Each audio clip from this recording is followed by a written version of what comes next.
Thank you for joining us on our journey here to preserve the history of mixed martial arts. When I wanted to take on this project, I needed help. I brought in one of my favorite matchmakers, Miguel, and the MMA detective, Mike Davis. So to do this, we've been able to preserve history. Welcome and enjoy. Hey, Miguel back here for the Lights Out podcast, and that's the MMA detective, Mike Davis. And we're hot on the case, I guess, Another deep dive. We got Chris Liaudin and the latest victim waiting in the wings. Mike, who we got? Well, our suspect that would be joining us soon is none other than the Irish hand grenade, Marcus Davis. So what people might not know at home is prior to getting to the UFC, and I'm a Chicago guy through and through. Like I met Miguel in Evansville, Indiana, as well as Racine, Wisconsin, and we formed a friendship. But the stories that I would hear from the New England area in Boston in regards to like Marcus Davis and how he would handle himself, I never really believed him. I just thought, that people were just kind of like embellishing, lying. Here in the Midwest, we've got a guy from Wisconsin named Pat O'Malley who's got some legendary stories. Jamie Clare, I believe, from like Minnesota is kind of also on that same path. But Marcus Davis separated himself from all of those people, and we're going to get to know him. We're going to see, what we can get out of him and see if he's still on fire. Yep, I'm looking forward to it. Don't know Marcus, so definitely we'll shoot from the hip like we always do, and I'm sure we'll get him talking. He definitely had an interesting career looking back at it, so there's going to be good material there. And I want to give a shout out to some of our people out there. And, somebody said, hey, you guys Crowbar. Crowbar, Genghis, and, Fred Hammer. So anyway, but I got a little feedback about our production, and they said, keep the material, keep the content, improve the production. Scrap everything else. Slowly, right? So it's like, we can't cover our heads. I mean, I guess we could cover our heads, but we got these logos behind us now. And I was going to wear like a beekeeper mask. Maybe that could be my gimmick for like an interview. It could be a little like, Slipknot where we all like, so we got these logos. We got these logos, Miguel. And I don't know if they work. I don't know if they don't work. Yeah, so give us some feedback. Put it in the comments. Is this freaking logo something that's more appealing if you're going to watch this on YouTube, or should we just go back to our regular walls? Yeah. And we'll listen to what you guys are going to make the call on it. So without further ado, Mike. Not yet. All right. Give it back to you, bro. Go. February 5th. I'm in Tampa. We're doing world-class grappling. We are register on Smooth Comp, you jiu-jitsu guys. And if you're not a jiu-jitsu guy, tell your friends that are, please. Come see me in Tampa. I'm hosting the events. Myself, a few other gentlemen, Carlos Diaz, Ralph Garcia, a couple other people are working together. Like, share, subscribe. Ladies and gentlemen, our growth, Miguel, pretty impressive. Look at the background. This is because of growth. Dude, we went all out on these backgrounds. So if you guys can please like, share, subscribe, greatly appreciated. I think we're going to start something like, for people that want to get more involved. Like if you guys know how to work Instagram, please contact us. We are completely clueless. We don't even have to change the video size. Please help us. We can keep doing this content, but we kind of need help moving things around. So Miguel, I will steal your line. Without further ado, Marcus Davis. I feel like this was been therapeutic for me. Thank you. Yeah, let's go. Okay, what's happening, everybody? Welcome back. Another exciting episode here. Our favorite part here, deep dives with fighters who've been there, done that. Definitely one of those guys right here, one of the guys who I was fortunate enough to share the octagon with, and always a fan favorite. So everybody, ladies and gentlemen, good to have you here. Marcus Davis, what's happening, brother? What's up, Chris? Thank you for having me on. This is awesome. I love it. Of course. Well, what we like to do here is we like to get, especially the old school fighters like yourself, myself, and dig through not only the years that people knew about, but the getting there years, those are kind of the fun stories that we like. You get some great stories, and that stuff's going to be gone forever. That's what we're doing here, trying to let people know about your rise to where you got and how things went here.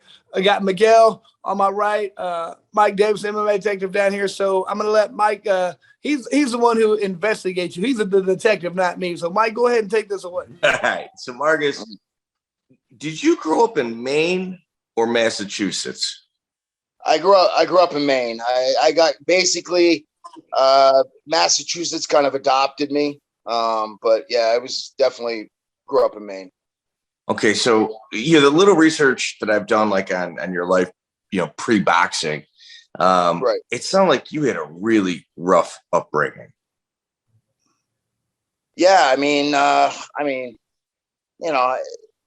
I had your typical kind of like broken home fighter kind of story history. Father was a dirtbag, and I was glad he wasn't in the picture, because when he was knuckling my mother and beating us around and stuff. But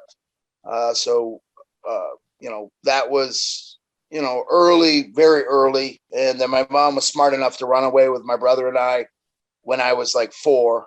And then after that, she had a couple of boyfriends in and out, and and I obviously as a kid, I was very protective of my mother at that point, and every guy that she ever dated and then ended up getting married, I got into fist fights with all the way through, and until the last one. And then after that, my mom just kind of gave up, and I was not a good kid by any means. And I had an older brother. My brother was 6 years older than I was. And we had different fathers, same mom, different fathers. But see, my father, he was just such a scumbag, but he was, a raging alcoholic. And he used to, beat my mom. And then he always beat up my brother too, because it wasn't his kid. And so, he beat him. He beat me up too. It didn't matter. But my brother kind of, when we grew up, kind of like took that out on me too. So he felt as though, because he was my father, and, he kind of like looked at me as kind of like a representation of him. So my brother and I did not have a good relationship until I got to be about 16 years old. And then we became really close. But yeah, it was kind of mature enough to understand the situation. Yeah. Yeah. He knew it wasn't, he probably came into light with some of his own stuff, and started to recognize that he might've been doing to me what my father was doing to him. And, I really don't know, but, we talked very little about it because neither one of us were really comfortable in looking at each other and crying and being like, saying sorry. So at that point, we just kind of like let it go. And I did that. And then, when I was a kid, I was fighting so much. I got in a lot of trouble. So the cops that were arresting me all the time became like father figures for me. And when I got locked up in the youth center, so I got locked up in a reform school for 6 months. When I got out, they told me that if I, stopped fighting on the streets, they would pay for me to box in the police athletic league. So I started boxing that way. Was this in Maine, or was this in Boston by this time? This was all in Maine. Yeah. I didn't end up in Boston until I signed a professional boxing contract. Okay. When I was like old, and then I moved to Boston. Okay. So you moved to Lowell, Massachusetts? No, not that shithole, but not much further from that shithole. So I was in Mickey Ward country. Yeah. Yeah, Mickey Ward was one of my Mickey Ward nice. and I used to spar together. Nicest guy in the world. Oh yeah. He is when you meet him, he comes off as a very gentle, kind, and just such a great guy. And I think it's all true. It's not like a it's not like a trap. It's tactical to get you to think he's a sissy. He's just a really, really good guy. And he's also, I'll let everybody know, he fights as a conventional, right? Or he fights right-handed, but he's actually left-handed. And that's why his left hook is just so vicious. Left to the body, to that liver shot. Oh, it's disgusting. Yeah, part of my experience as an MMA promoter involves doing a show in Lowell, Massachusetts, that happened to be on the exact same day as the first Gotti Ward fight. That's clever promoting there. It didn't go over well a bit. No. Right. Yeah, at least George Rivera headline. Did you ever spar with Dickie Eklund as well? No, I know those names. There were Eklund brothers, weren't there? Wasn't there? I think it was Mickey's older brother. Yeah, that's right. Dickie Eklund. No. Dickie was way before me too. There. Yeah, Dickie was his brother that was hooked on smack and stuff. But yeah. That's interesting. So you had an extensive boxing career, and then you decided to kind of take on mixed martial arts. But prior to you fighting, you also worked with a couple people in the UFC that we may have heard of, including Tim Sylvia and Dana White, pre-UFC Dana White. Right. Yeah, because Dana White's family, they're actually from Maine, so he has tons and tons of family members here. And when I was actually teaching martial arts and stuff, his nephew was one of my students. And that was, and then before, we go way back, even before, Joe Rogan and I had the same boxing coach. So my boxing coach was a guy named Joe Lake, and that was Joe Rogan's boxing coach. So then the guy that was my manager my manager was best friends with Dana White, and they both were bellhops for the Boston Harbor Hotel in Boston. Right. So Dana White was a bellhop there with my manager, Joe Cab, and I knew them all through that. And Joe Cab, I met at boxing in the very early 90s at the same place where I was sparring Mickey Ward and all those guys. So we're all in that little, weird how that all happened, but we were all in that little area. So did you hang out with Dana at all? No, I didn't hang out with him where I just knew who he was. I wasn't like hanging out in that crew. Yeah. And he was also older than I was at that point. He's, I don't know how old Dana is now, but he's at least 10 years older than I am. So. Okay. So he probably knew you from the boxing scene. Yeah.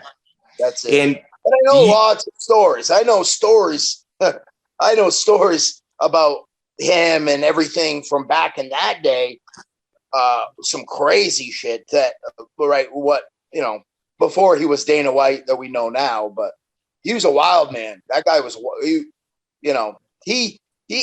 listen, Conor McGregor could read that guy's book and he pulled the same kind of shit off. He did some crazy stuff. So Dana was a wild man. I'm waiting for one of you guys to ask for an example. I don't want to be. I don't understand anything. He can't, divulge some stories like that. But yeah, his father too. Dana's father is a cameraman, and he's worked on a lot of movies and big stuff. And his father, Dana Senior, is just a great guy. So, but that's where Dana gets it from, because his father's is a hellraiser too. His dad, his dad likes to party. Now, I wouldn't try to put hustler in there, but was Dana always hustling, trying to make stuff happen? Because it sounds like, he's running his kickboxing stuff, and then he was always trying to get something to go, and obviously got the UFC going. So will you kind of put him in that category? Somebody who's always wheeling, dealing, shaking, trying to make something happen? Yeah, I would definitely put him like that. I would I could see Dana, if he wasn't running the UFC, I would see him managing fighters. Like he would be, you know what I mean? And be squeezing promoters for every dime he could get, where now he's the promoter and he fights to not give him money. So that's the way I'd see it. So also Tim Sylvia, you were one of his coaches. Yeah. So what happened with that is it kind of fits together that when I was 19 years old, I'd already worked as a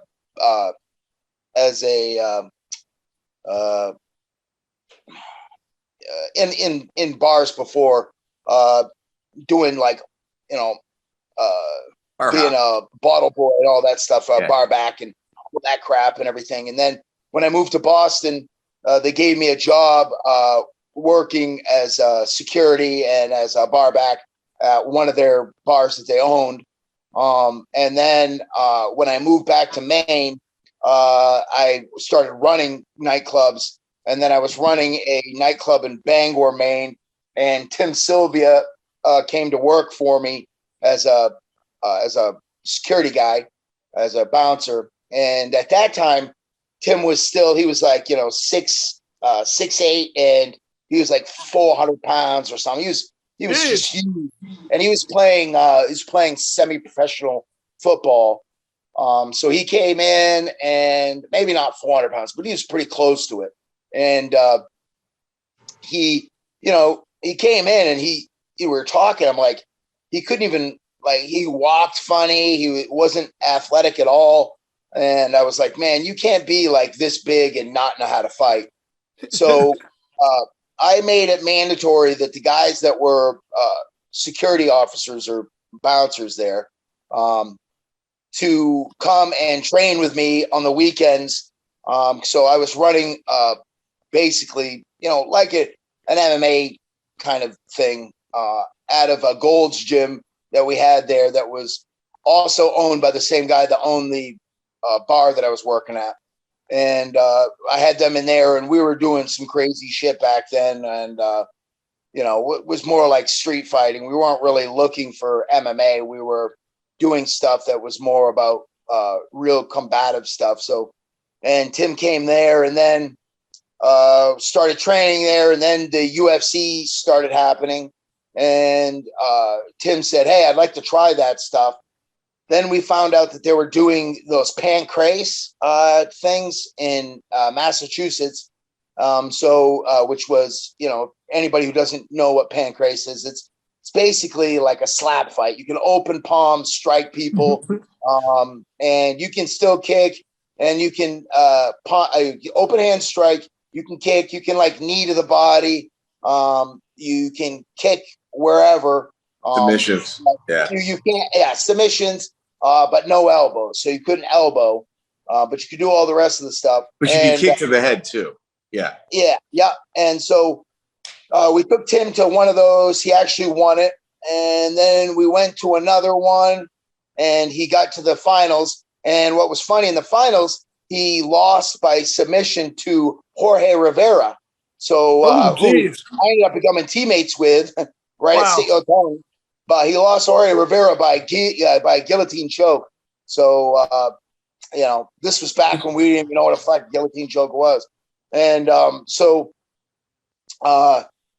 Tim lost to him. And then we went to a UFC event in New Jersey. And while we were just there, we bumped into Pat Miletich. And Pat Miletich saw Tim and said, hey, do you happen to fight? And Tim's like, yeah, I fight. And he said, well, we need a sparring partner for one of our guys that has a fight coming up.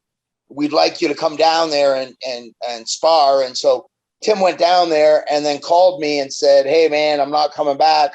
I'm going to stay here. So I was like, cool. I said, make room for me. And then I flew down a little while later.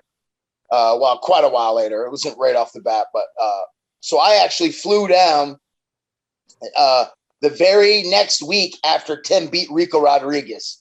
So when Tim beat Rico Rodriguez and got his belt, I flew down and stayed with Tim.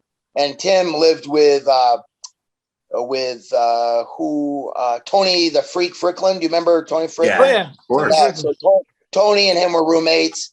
And Jens Pulver was the next door neighbor because it was in these little condos. So anyways, I went there, stayed with them, and then I joined Team Miletich after that.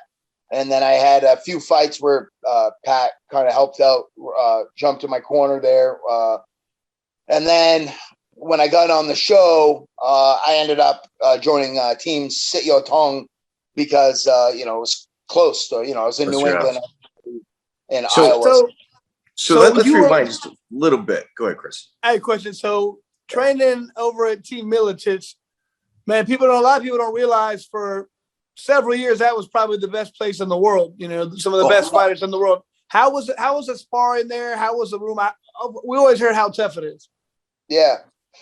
So, the way Pat kind of did it was, well, for me anyways, I don't know what everybody else's experience was, but they kind of back then kind of had that little initiation kind of thing. So when I got there, a lot of people don't know this, but my first 4 fights that I had in MMA were at heavyweight. So, yeah, I was a heavyweight. My first fight that I had, I was 225 pounds. And then my next fight I had, I think I was 220 or 222. And then I was 215. And then I might have been like 210 or something like that. And I won them all by knockout. So in my head, I was like, this is like taking candy from a baby. And this was at a time, right, where people weren't super developed yet. And there weren't guys that really had good hands at all in it. I mean, they all sucked. So when I was at Miletich's, when they got me there and I was sparring with everybody, my stand-up, because I was still a fresh pro boxer stand-up. Yeah. So I was, and I'll say right now, a traditional pro boxer. At that time, I just had much better hands. Yeah. And then they absolutely raped me when we wrestled. So they just kicked the shit. I mean, it was tough because I had to really fight through that because it was, because I'm able to whoop on them in the boxing, not even thinking that there was going to be a wrestling component there. And then they just made me pay for it. I mean, they kicked my ass. And that's what they were. They were wrestlers, man. In Iowa, they were pure wrestlers. That had to be a tough grind for you. Yeah, it was. It was real tough. I don't even think. Trying to think if Robbie Lawler. I don't even know if Robbie was there at that time, but I think he might have come in like a little later or maybe right at the same time. But I never saw him when I was there at the gym at that time, so I don't remember. But, so you were pre-Lee Murray then? Yeah, Lee Murray. Yeah, I know who you talk about. Yeah, he definitely wasn't there. Yeah, he was the guy from England, right? Yeah. Gangster. Like get a loan from him. I was like trying to think of his name too. The guy that I boxed with a lot that was there was a tough kid. And I'm trying to think. He was an African-American kid. Laverne Clark? No, Laverne was there, but he was too small. Laverne, he was a 170 or I was sparring with a heavyweight guy. Okay. Anyways, Drew McFedries. Oh, yeah, I remember him. Drew could hit. Yeah, Drew and those guys were like the guys, those bigger guys were the guys that I was sparring with. So Tim, all those guys. So did you have an inkling that Tim would be a champion one day when you were working with him? No, Tim couldn't jump rope. So, right? So I didn't think that Tim was going to go from, having no coordination to actually, becoming heavyweight champion of the world, which goes to show you though. And I'm just, so Tim has a lot of haters and sometimes Tim says things that, he doesn't really think through everything. And, and he has some faux pas there with his moments. Right. But let me tell you, nobody could have worked harder than Tim because I'm telling you, everything he got through hard work and really being disciplined because Tim, was not a fighter by any means. He just wasn't. And, what he did through hard work and sacrifice.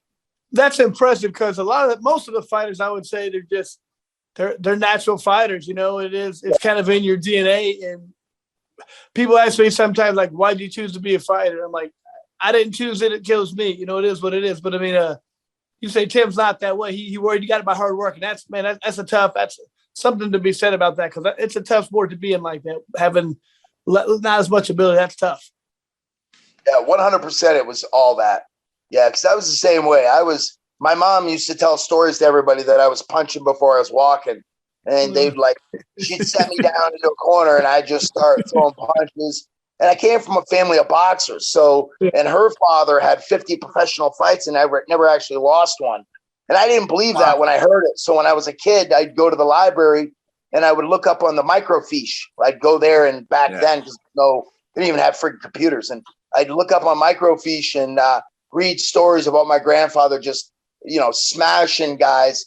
And then the only relationship I really had with him, because he was a very quiet man, would be I would go to their house and I'd sit on the floor in front of him where he'd be sitting on his lazy boy and he would just be watching the fights all the time. And that's how I bonded with him. Was we would talk about our, who our favorite fighters were. And, I was like 6, 7, 8, 9, 10. And I was just watching that all the time. And I was a big Marvelous Marvin Hagler fan. And, so I would ask to watch Hagler fights all the time. But yeah, that's how I grew up was, in the boxing world. Okay. One more throwback thing here. I got a question about, I just heard reports and different things about you being like shot at, stabbed and different that. Is that true? And when did that stuff happen and how and why? Yeah. So, I have been stabbed twice. I've had knives pulled out on me. I've had knives pulled out on me 4 times. So it's not a very good percentage to 50% of the time I've been stabbed. But I've been, I don't know. So I've had guns put out on me twice too. I don't know if I was actually shot at because I was running and I heard the gunfire. So I don't know if somebody was actually shooting at me or if they shot in the air to scare me away or whatever. So I don't know. But, and when I got stabbed the first time, I got a woman's nail filer shoved through my back, and didn't even know at the time that I got stabbed in the back because the amount of adrenaline that I had going during it. And when it was over, it was kind of wiggling around in my back, and somebody else said, dude, somebody got stabbed in the back. And then I laid down on a bed and my buddy pulled it out and dumped a bunch of alcohol on my back. And we tried to, we tried to clean it up and then tried to sneak into my house and not get in any trouble. But we did. Was he just because of other fights going on? You were in fights and then people said, yeah, that one happened at a party. Actually both times that I actually got stabbed happened at a party. And, and it was multiple people. Everybody was fighting. It was chaotic. So, it kind of makes your first fight, June 7, 2003, Mass Destruction 11.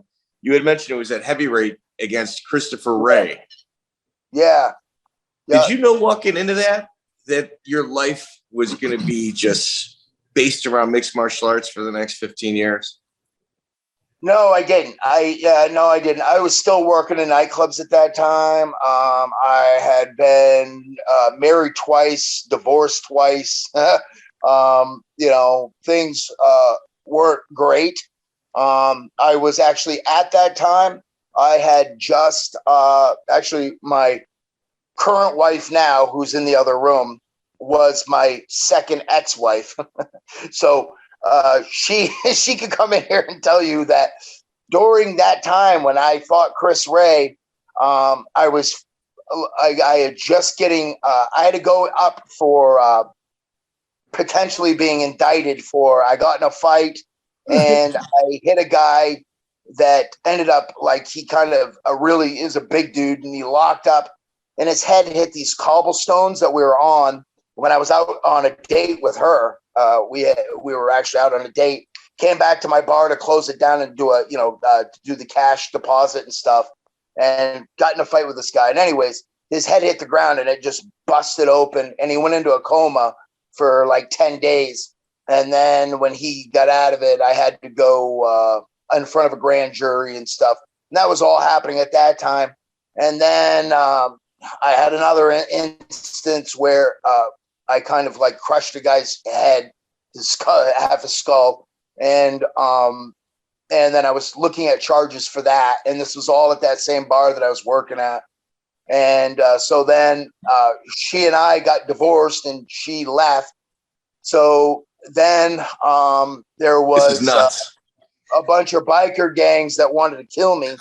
And so I had kind of befriended the Iron Horsemen, who had a treaty, like a peace treaty with the Hells Angels at that time. So they were all cool. But they were fighting with the Outlaws, the Black Pistons, and the FSU.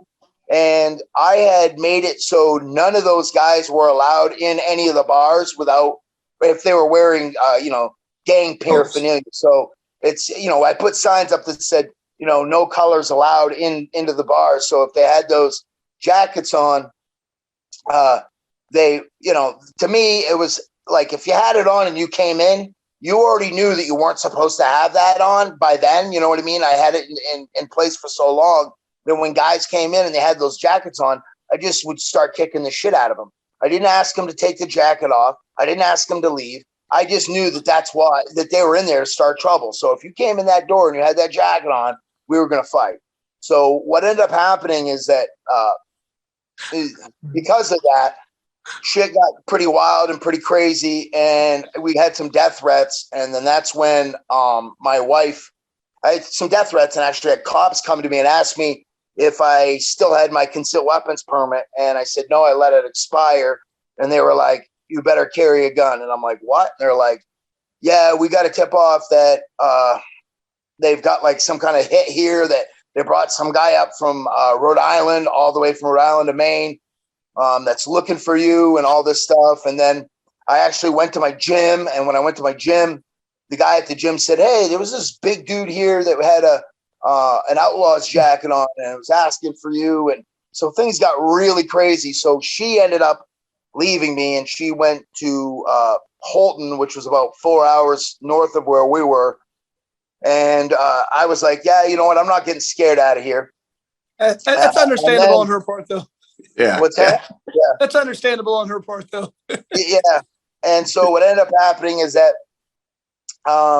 one night I was at one of the bars we had, and I was by the bar, and there were two guys that were in the corner, and I could see they were eyeballing me. So I kind of turned my back on them and turned to one of my friends, and I said, hey, you see these guys behind me? And he's like, yeah. And I go, are they still eyeballing me? And he's like, yeah. And I said, keep your eye on them.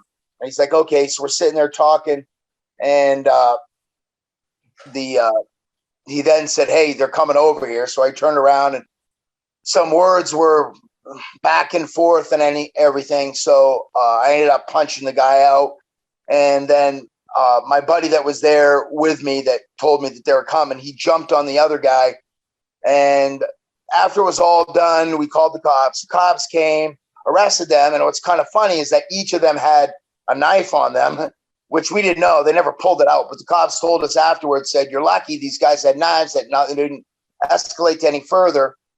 And what ended up happening is that these guys were bikers that were part of the Iron Horsemen, who I was friends with, but I didn't know that they were the Iron Horsemen because they didn't have their jackets on, and because it was a rule that I had put into place. So They found the rule. Yeah. So then now the Iron Horsemen wanted me dead. And so all this stuff, everything got so bad that I was just like, I got to get out of here. So then, finally got smart and packed up my shit and went 2 hours north. So I was about 2 hours away from my wife, or getting my closer. ex-wife. Right. And Hey, then, I got a question. Do you have a motorcycle at this time? Yes. Okay. Yeah. You'll say you get all these biker gangs after you. Better at least have a bike because that's messed up. Yeah. Yeah. No, I had a motorcycle and I had a pickup truck at that time. Okay. That's cool then. That would have sucked. They not even had a bike. They have like 5 biker gangs. I don't have a bike. Yeah. If I could jump in, so 2003, Mike's got us right at your debut. The UFC, I believe Dana became, part of the group that bought them in 2001. When, was that something that kind of played into you moving into MMA, that you knew the guy? Is that kind of far-fetched, or when were you aware he bought it? Honestly, it's all this, like everything that's happened in my life has all been it's like walking and stepping in dog shit. I just wasn't aware that that's what was going to happen. And it just all kind of happened on an accident. So what ended up happening, and I swear to you, this is how this all went down. When Tim Sylvia fought Rico Rodriguez, I flew out to watch the fight. After Tim beat him, we all went out that night and we went to this nightclub in Atlantic City there. We went to this nightclub and I walked into the nightclub and Joe Cavallero, Dana White's best friend, who was my friend that I knew from boxing at the boxing gym, was sitting there. And I walked in and I saw him and I was like, hey, Joe. He's like, hey, what's going on, man? He goes, holy shit, because of how big I was. Because at this time I was, 225 pounds. And when he knew me, I was 138 pounds. I was fighting as a junior lightweight. So he was like, holy shit, man. He's like, and we started talking. He goes, what are you doing? And I go, what am I doing? He goes, you still boxing? I go, no, I'm doing MMA. And he's like, shut up. And I go, no, I am. And he goes, I manage fighters. And I went, really? And he goes, yeah. And I go, who are you managing? And he was telling me the guys who's managing. And I said, you want to manage me? And he's like, yeah, sure. And the best guy to have, because he's Dana White's best buddy. And so then he said, yeah. Then, he got me some fights. And then he just called me and he said, hey, Dana White's doing this reality show. Do you want to do it? And I said, yeah, let's do it. And then called me back and said, we're going to miss the first season. He goes, but I can get us on the second one. So then that's how I got on the second season. Did he mention you're going to have to lose a lot of weight? Yeah. Yeah. I was already at that point, already on my way down. Okay. So, and the thing is it's really not as bad now, but back then, and I'm just being honest, back then when we had heavyweights that were fighting, there was not very many of them had real athletic ability or talent. If you look back then when they were big, like Paul Varlins and all these big guys, they weren't super talented fighters. Athletes. They weren't athletes. Right. Like Mauricio Huha, he was a guy that looked the part and could fight, and he was a big guy. But not a lot of those guys were super athletic, like you said, Chris. So that's why it was so easy, especially in the lower, in these smaller shows, to just go in and smoke these guys, because they just didn't have the talent. But as I started to drop weight, they started to be more athletic. Yeah. Right. Yeah. So I was looking like the bigger guys you're talking about. If back then there was no money in MMA, so if you're a big athletic guy, you play football or you play basketball. Some of you can make a lot of money. Here, you didn't go to MMA. Right. You're right. Yeah, good point. Good point. Right. That would be available for the bigger guy, but not for the smaller guy. Right. If you're a smaller guy, you're playing baseball, and if you can't catch or throw a ball, then they ain't playing baseball. Yeah. So your fight against Christopher Rea, you had dealt with, I think, was it Kirk Jen's event? That was I think he had some involvement, but that was the guy with no eyebrows that's bald that runs reality Naga. fighting. Kip Kohler. That's the guy. Yeah. How was your experience there? I don't know. I don't think those guys like me. Were they wearing gang colors, biker gang colors or something when you met them? I punched them twice. Yeah, I don't know. I don't care. Like, so back then, so I was a different person back then too. So, you know, like I said, I had a lot of that street kid in me that was hard to kind of get off me. And that didn't really start leaving, unfortunately, until, you know, I was probably like 31, 32, and I started to kind of come out of that a little bit. And but before that, I had a real big chip on my shoulder. I used to threaten the life of every single guy I ever fought for. Like, I used to, every promoter, like, I'll tell you another true story. Like, I went and I fought one time, and I went and Tony Fryklund worked my corner, and I had my other friend he's passed now, but a guy named Shaun Darby, who was another Irish kid that was a boxer, and had him with me. They worked my corner. Then after the fight was over, we went to go get paid by the guy that was running the show. We got in the back room, and the guy said to me, "Hey, I know I offered to pay you $400. That was it. I know I offered to pay you $400, but I ain't got the money. I can give you $200. And he pulled out this little bag and he was counting out the money. And I turned to Tony and I turned to Shaun and I said, "Go watch the door." And they were like, "All right." And then I turned to him and I said, "You're going to take $400 out of that fucking bag of money and you're going to pay me or you're not leaving here alive. Give me my fucking money. That was what we agreed upon, or you're a fucking dead man." And so we sat there. He ended up giving me my money. And then, who was the promoter? And what's that? Who was the promoter? I can't remember, but it was that Xtreme Fighting Challenge. So if you can You're talking about Xtreme Fighting 5, Roger Brackett. Yes, that's the one. Okay. All right. So anyway, let's Marcus, first up, this feels like a therapy session. This is fantastic. Yeah. This is absolutely fantastic. This is gold stuff. So Christopher Rea, you win by KO in the second round.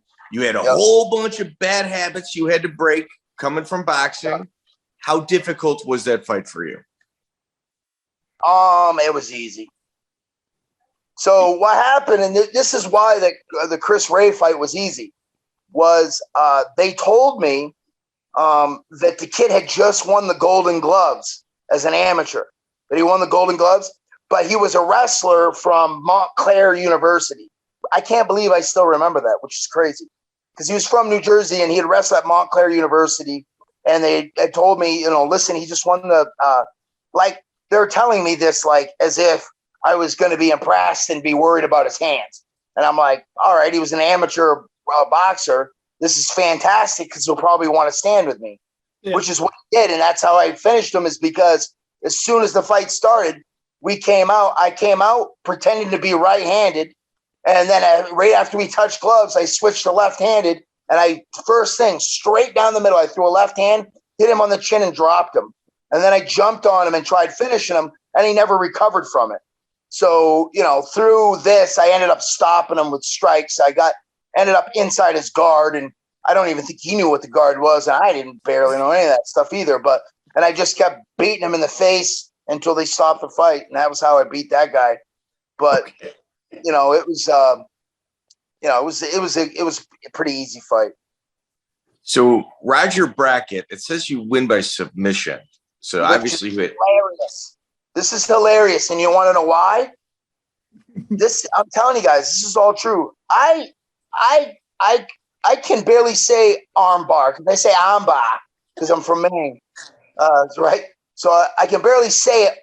Definitely not do it at that time. So this guy is a local karate guy. So he owns a karate gym there, and all of his students are at the fight.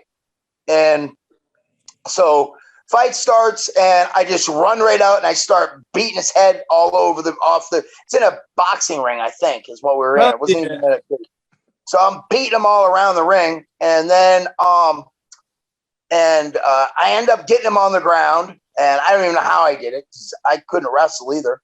But I ended up getting him on the ground, and now I'm sitting on him like I'm, like I'm a big brother with a little brother, gonna give him those little noogies in the chest that my brother used to do to me. But I'm sitting on him, and I'm just punching him in the face, like mashing this guy. And the guy's got his hands up, if I can do this, like, doing this, like trying not to get hit.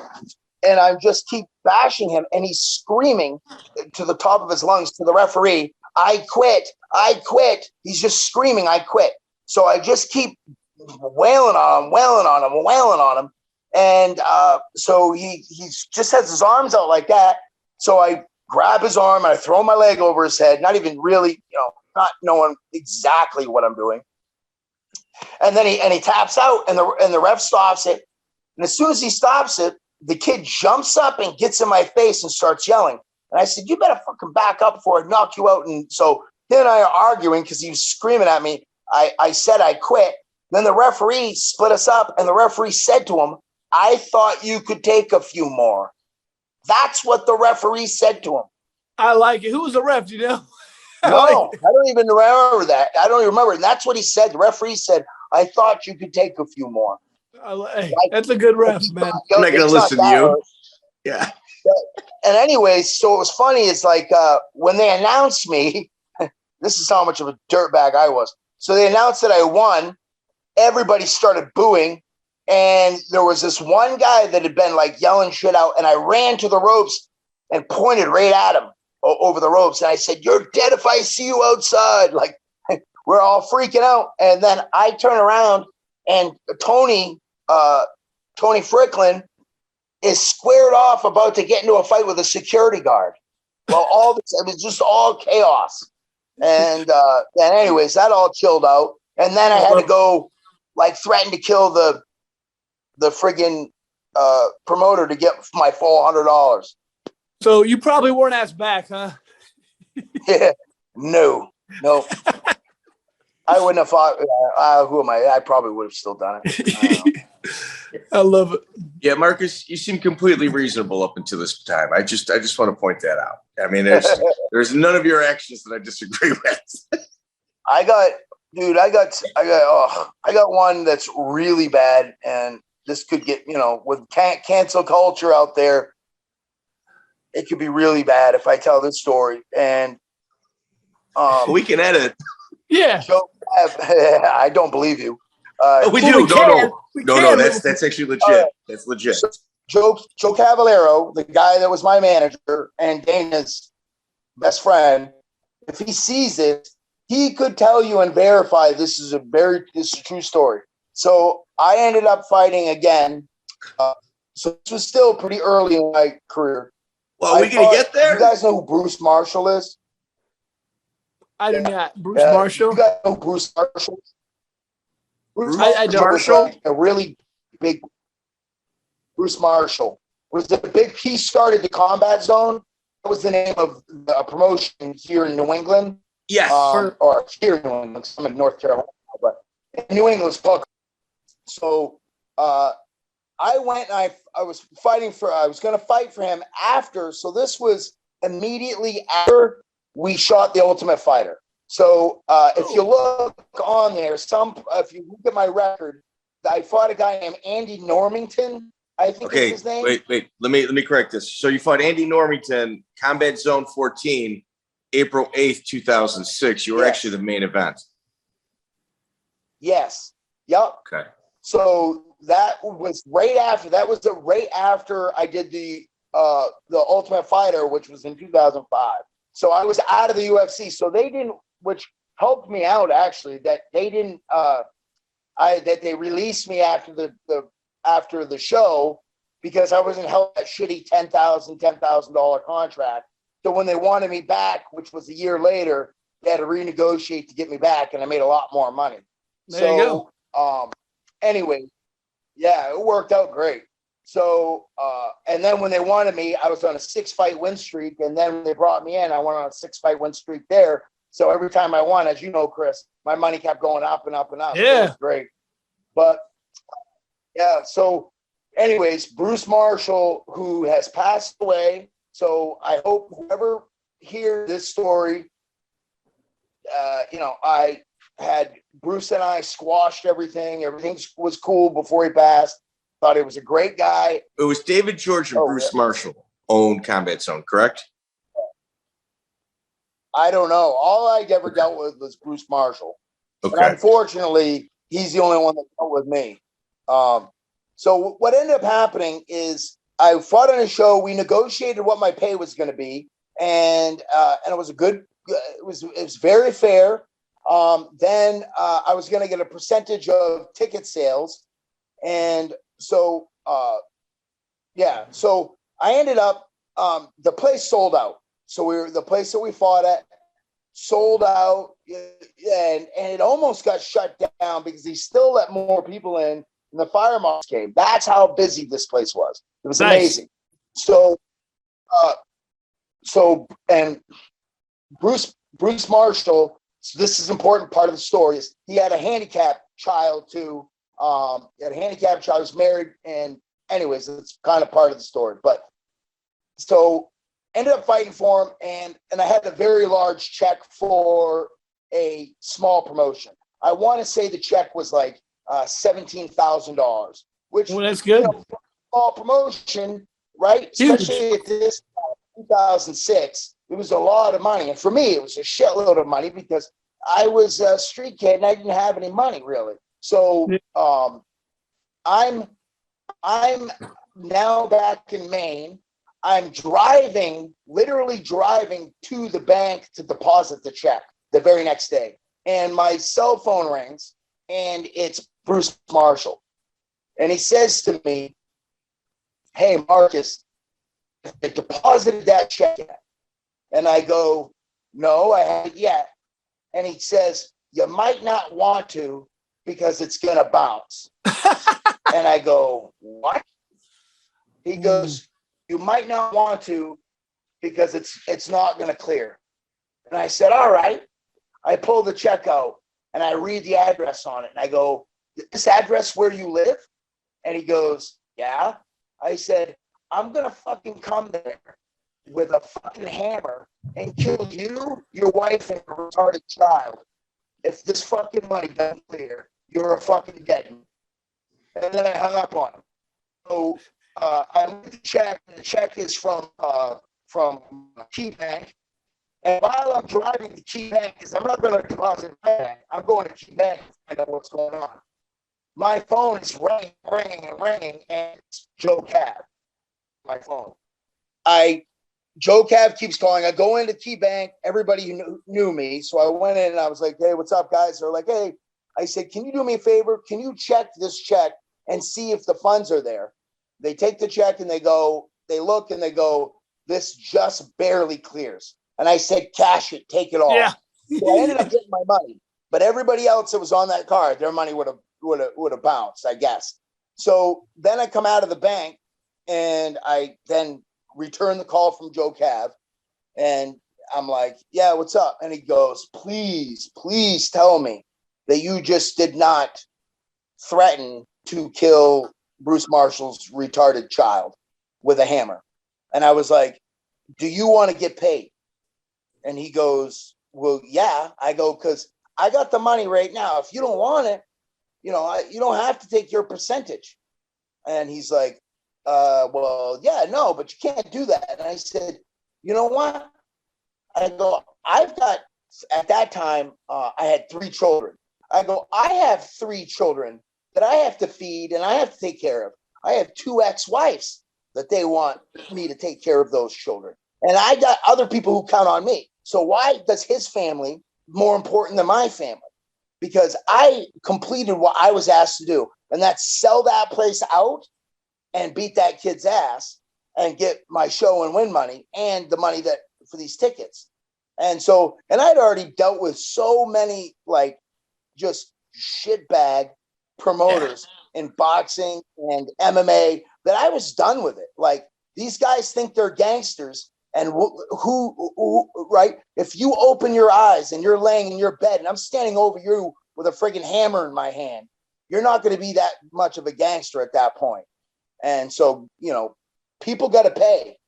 And so when you do, right, you do your job and you do the work, you got to pay for it somewhere or another. And at that time, man, I'm a little more reasonable now. I don't throw that out anymore. How does that situation get resolved? What do you mean? Well, you said you and Bruce got the money. He got the made money. amends. I got the money. That's how it got resolved. I got it. We never spoke again because of that. We never spoke again, but he spoke to Joe Cav, obviously. He spoke to everybody else, and he told everybody the story of how crazy I was, but so did everybody else.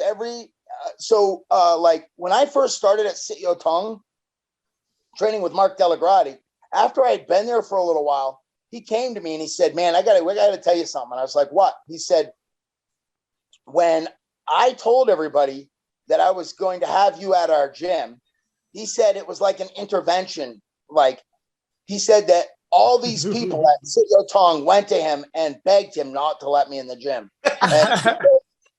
Because I had a reputation of being like just a loose cannon, like a real short fuse. And, that I didn't get along. Like, I was hard to get along with because, I grew up, I think it was because I grew up at a different time. Like, if you guys, like Chris, not your fault. Like, right. You know what? In the 80s or whatever. And when I was in high school in the 80s, right? So if you were in high school in the 80s and if you fell down and, broke your leg, right? And your friend asked you, are you okay? You'd look at him like, what are you, a fucking queer or something? Of course I'm fine. Right? You're not going to do that. Nobody asks you, right? Nobody says that, right? So I came at a time where if a man shows any kind of like sympathy or kindness, you were weak. So, and I don't believe that now, but at that time, that was just the way things were. And I was stuck in that time for, right? Marcus, it's a kinder, gentler world now. You know what I mean? So I always tell this to people. I'm like, we weren't raised the same. We just ain't the same kind of people. You don't get it. You know what I mean? So, now people are sensitive and people's feelings actually matter. Back then, you had to toughen up, man. And I think there's good parts to it now, but people are they're too far the other way. They're too sensitive, man. They're too weak. They can't deal with any adversity. They don't know how to deal with any. And you can't be negative to people. That's important, man, because it's going to happen at some point in your life. And if you know how to deal with it, you're going to fold. That's why suicide rates are up and people are just weak, man. I mean, I don't know how else to say it. Yeah. Yeah. Would your brother go with you to these fights? No. Can you imagine if Marcus' brother was there when all this was going on? A two-piece Davis special? Oh my God! My brother and I were a bit different. Especially, I would say, like on the mental end of it, my brother had a lot of issues when it came to people. Like he was kind of very OCD on some things, and he didn't have very many friends. And I always thought he was going to end up, in some bell tower with a sniper rifle because he ended up when we were kids because he got a bad draw, man. His father was abusive. Then he had my father. My father was abusive. He just didn't do well. We moved around a lot. And then he ended up in the Marine Corps right out of school. Cool. And then, after that, things were really hard for him. He had a lot of different relationships and he just did not do well with people in general. And then things just got worse and worse. And then my brother took his own life. Sorry. Yeah. Marcus, I have a question. On different note, real quick, would you say you guys had different fathers? So would you say like the fighting personality you had hitting in the corner when you were 3 years old, is that more from your father's side, your mother's? Because a lot of brothers, like he might not have had that same fight that you had. You know what I mean? So No, I think so. Like, You know what I mean?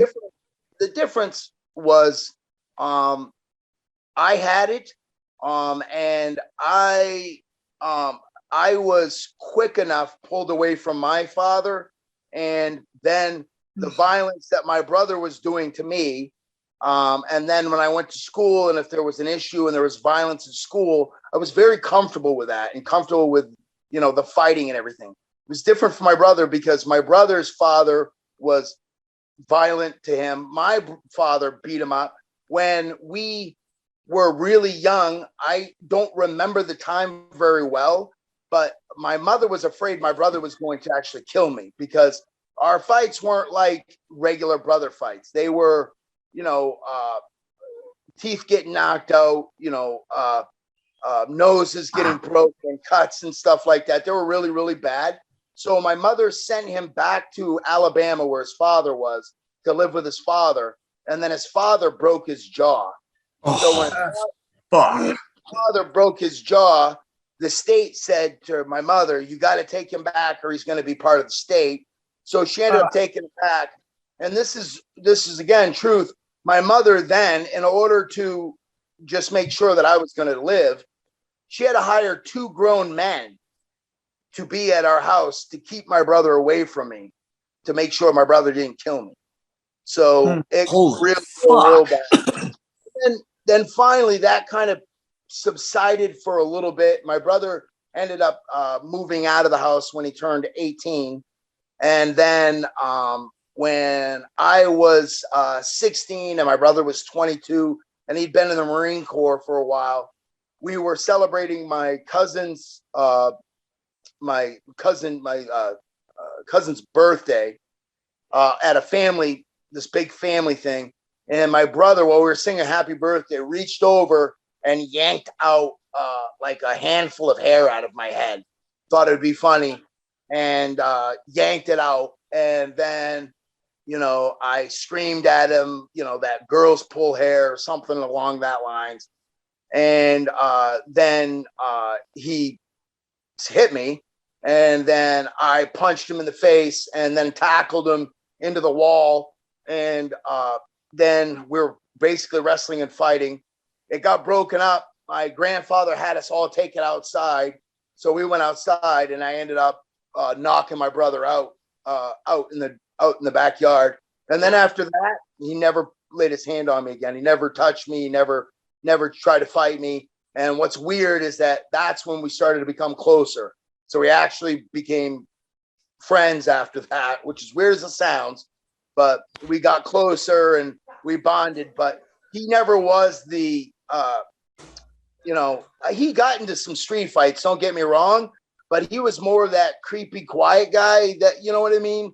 Like people avoided him because he was 6'2". He wasn't small like me.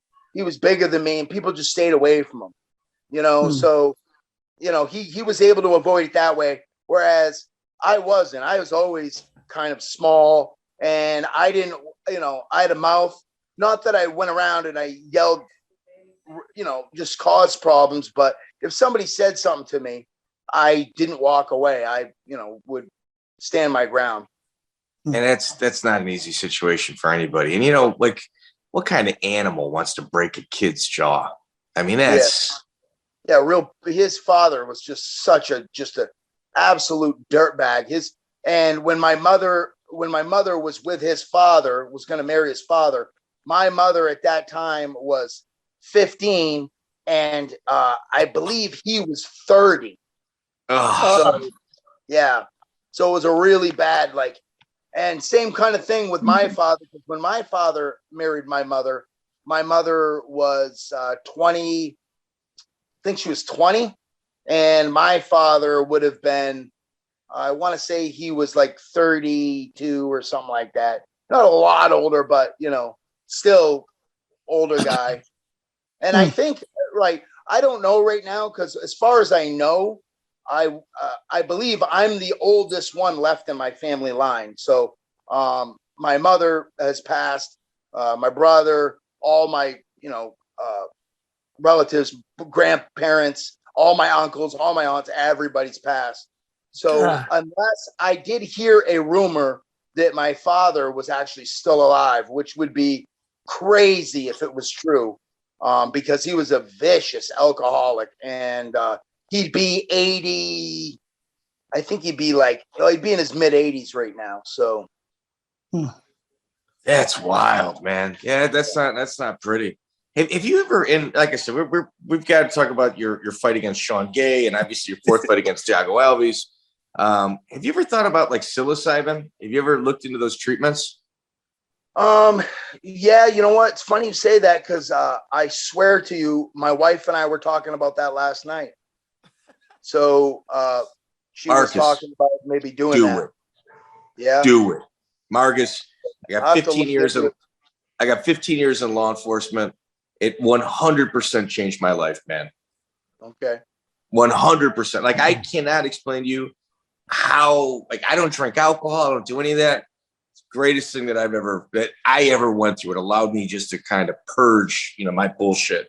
So let's talk about August 22nd. I quit drinking in 2005. He started back in 2006. Yeah. Yeah. Yeah. I highly suggest Guinness doesn't count. Guinness doesn't count. Okay, yeah. If you're Irish, it doesn't. August 22nd, 2003, International Sports Combat Association. You're the main event again. And this is like your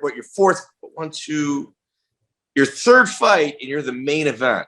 So you're probably a pretty big ticket seller. It's against Shaun Gay. Yeah, that was hilarious. But yeah, I remember that. That's was that the first time I fought him? Yes. Yeah. Yeah, he was a professional opponent. Right. And Pat Miletich. Nothing wrong with that. Yeah, Pat Miletich was in my corner for that fight. And basically what happened is I ran out, punched him in the face a couple of times, got him on the ground somehow, and was in his guard and just kept raining punch over and over and over and over and over again. Then his corner threw in the towel. And before that towel hit, the referee, stopped the fight or whatever. But I remember there's a video of it too somewhere out online or whatever. I was looking for it. So you get through Shaun Gay, and then you have a really hard step up in competition at Hardcore FC October 18, 2003 against Thiago Alves. Yeah. Ooh, geez. Future UFC legend. That fight was kind of bullshit because I lost a split decision in that fight. And, like people like Mike Brown, that's how Mike Brown ended up joining American Top Team. Mike Brown worked my corner for that fight. He wasn't part of American Top Team. And we got our black belts together. Mike and I did at Chase. Probably, what year was that? It was 2003. Yeah. So actually that year, Mike and I had gotten our black belts together. So, in that fight, right, I think I dropped him twice. He dropped me twice. But I landed way more head strikes and, punches and stuff. He kicked the bejesus out of my legs, though. And then, but on the ground, and here's the thing, is that on the ground, this is what bothered me is, he never had like any kind of position on the ground with me where I had actually taken him down, and I had side mount, and I was in his guard, and I passed his guard. So all the groundwork. So anyways, it was a really, really, really close fight. And they gave him the nod, which, whatever. But where was this fight held? Where was it? It was in Boston. So here's the thing. So Dan Lambert has got, at this point, the American Top Team's obviously established, but he's bringing in like a whole bunch of softball ringers from Brazil and other parts of the world. And he flies out Thiago Alves. He's got Gacius Cavalcante versus Joe Lauzon. Essentially, he's flying him to all these markets, and he is just, man, feed him killers. I don't care, sink or swim. and you get Thiago Alves, and man, there's no video of that bout, but man, I looked hard for it. Yeah, there's I know that there's a highlight reel or something of me out there, and that's the only thing that I've seen that has video of him and I, punching each other. And there's one good one where I remember there was a shot there where he kicks me full shin right in the head, and you can hear it. It sounds like, a watermelon in the ground. And all that happens is I kind of like stutter a little bit to the side, and then I jump right on him and start hitting him with shots. So there was a write-up in what's that thing called? MassMMA.com or Mass Destruction. Mass Destruction or something like that. That in that write-up, which I found was kind of cool, was funny, is it said that they believed, it said Marcus Davis could take a swing from a baseball bat to the head and still keep fighting. But that's good and bad. It was probably that shot and a few others that started to wean away on that invincible head, because at some point it's all going to be gone. So it was a fantastic undercard too. You had Jorge Santiago versus Laverne Clark. Like, man, that's one of those events. Yeah. So your next opponent is Nuri Shakir, MMA Eruption. Nuri Shakir has got a deceiving record, and you being a stand-up guy, man, that's a tough SOB, man. Yeah, that was the one that I wanted. I wanted to rematch that fight so bad, and it was at that was when I finally kind of started to settle. Let's see. Yeah, I was finally 2004. Yeah, I think I was finally able to keep my weight down. So that was like, because I remember that when I fought Shaun Gay, that was really hard to make 170. That might have been the first 171 I had. I'm not sure. I can't remember. But anyways, yeah, that was a hard one for me when I lost that, because I didn't, at that time, knowing that guy, I didn't have any respect for him. And then after that, I constantly was trying to get rematches and fights with him, and he just kept saying, no, I have no reason to. I already beat you once. And so I couldn't come back out and fight me again. And that was the one fight back then where I just, you're always going to have one that eats you up. And that was one of those ones that I just couldn't get over back then.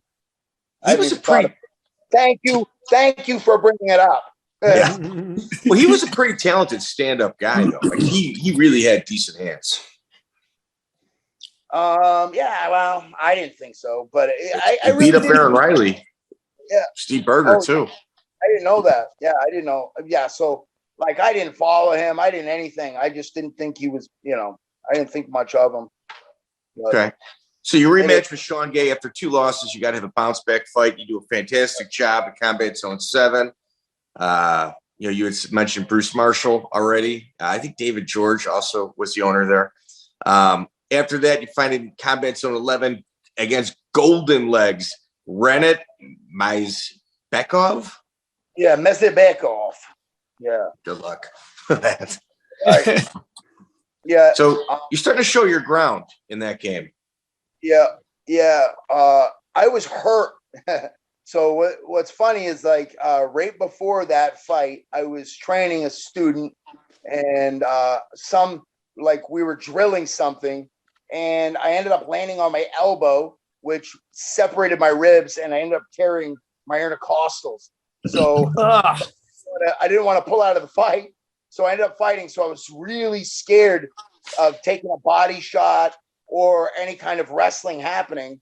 But what ended up happening in that fight is he ran right across the ring, right at me, and threw a head kick, and I blocked it. Then he threw the exact same head kick again. And as I blocked it, I reached underneath and caught the leg, picking him up and slamming him on the ground. and then he like kind of reached up, and then I ended up locking his arm up, and I got him in a Kimura, and his arm kind of dislocated, and he screamed. So they stopped the fight, and then he was like, he couldn't even move his arm. He was sitting, screaming and hollering, but because he said, I didn't tap, and the referee was like, your arm popped and you screamed. So screaming is a tap. So, but anyways, yeah. Right. And then from there, I you have get a the question call real for the quick. Are you where are you doing all your groundwork? Are you training with DellaGrotte at this time, or where are you training to get all their groundwork in? No, at that time, let me think. At that time, nowhere, man. I don't do it nothing. Well, how you learning the groundwork? Just kind of figuring out and looking and just right, grappling with people that didn't know shit either, and just doing whatever I could because I didn't know what I was doing at all. I never really started training in jiu-jitsu or anything until after I did The Ultimate Fighter. So after I did The Ultimate Fighter, I met Jorge Gurgel, and then I flew out there, and George gave me a good base. And then after that, I started to kind of float around and worked with a lot of people. And, we had Kenny Florian was on our team, on Team Sityodang. And so we had a lot of good grapplers and stuff. And then I had friends that wrestled. So, I just kind of, started jumping around and doing all that stuff. And, that was how I did it. So when you went to The Ultimate Fighter season 2, you line up with Joe Stevenson right away. Yeah.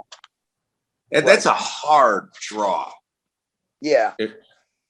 Yeah, that kid was, and I knew that it was going to be bad because I saw him on the show when we were all training together and everything. I watched him submit Matt Hughes.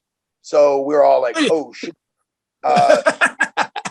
We were like, it's probably not going to be good. And then, of course, I'm an idiot. I'm like, well, his stand-up sucks. And then I picked to fight him. I was like, I want to fight that guy. Yeah, I was surprised you picked him. Yeah, I'm not, because I do stupid shit like that all the time. So you got slammed on your arm. It looked like your shoulder. Yeah. It seemed like. Did you damage that in the fight with? Yeah, I had a slight separation of the shoulder, and then the AC joint became sprained, and so I had a lot of problems with that for about 8 months because they were like, there's nothing we can do about it. Yeah, and then if it doesn't heal in about 6 to 8 months, then we can go in and try to scope it and do whatever we can, but it's a sprain, so they're like, could be arthritic and stuff, so there's not a whole lot that I can do. But luckily, it took 8 months, but it finally went away. I got a good one right here if you can see that sucker. Yeah. From Miguel's a fight from Miguel there. So yeah, that took a while to heal. You hook up with Gurgel on the show, and you guys just clicked. Yeah. we still created that bond. Still like we're still close, man. We talk all the time. We text each other and all that. It's hard to explain. I think the reason why George and I, it was more of like, I think our sense of humor and bravado, what I mean? That kind of thing. So, George and I were real comfortable joking with each other and constantly busting each other's balls. Like, we just immediately and didn't take any of it personally. We just, that was, it was, we were comfortable in just about, anything. And so he became, and I would say still to this day, one of my dearest friends, and somebody that if he asked me for anything, I would do anything for that guy, man. Absolutely anything for him. So Marcus, did it surprise you? Like, to me, being on that reality show, you're in a house with people. Remember me going out there, I was thinking, this is all about me. These aren't friends. These are possible competitors. But then when you get on there, the bond you kind of form with those people, like there's no TV, there's nothing that's just you and them living together for 6 weeks or whatever. It's like, you gravitate towards certain people. And then, like you said, I'm still friends with some of those people now very much. You know what I mean? So you get this bond form. Yeah. I think it's weird that people can't understand. I didn't think that going in, how it turned out. It's totally different than what I thought. Yeah, I agree with that. Because, you know, you go into it with that competitive mindset. Yeah. And, right. And what is your reality before you're there is not the reality of being there. So once you get there, it's completely not anything what you think it's going to be. So why wouldn't everything else change, right? Why wouldn't, you know, the way you feel and the way you're, right? Because you're, the way that you're going to see everything is not going to be the way we saw it on TV or how we watched it anyway. So, Yeah, you know, it was okay. I will say it was a good experience to have it and, you know, and make friends and do that and say, hey, that was cool. And it did get me into the UFC at some point. But I have not one part of me wants to ever do anything like that again. So, yeah. Yeah, you ate good. Yeah, while you were there. So Yeah. after the Ultimate Fighter, you get, you know, pulled onto the finale against Melvin Guillard. Right. I thought with your two personalities, I thought for sure you guys would have fought in the house. Right. Yeah. Right. So, yeah. You know, so the thing with Melvin is that, right, he I don't know how he is now because I haven't spoken to that guy for years. But definitely back then on the show, he was a child. Like his everything about him was very immature. And you know, he was a lot of talking, you know what I mean? And he's one of those guys that he talks so much that, you know, he's not even, there's nobody capable of doing how much he talks. So it's so much bullshit that he, you know, nobody can believe, or, you know what I mean? Can't take it serious. So, you know, Well, to Melvin's credit. Yeah.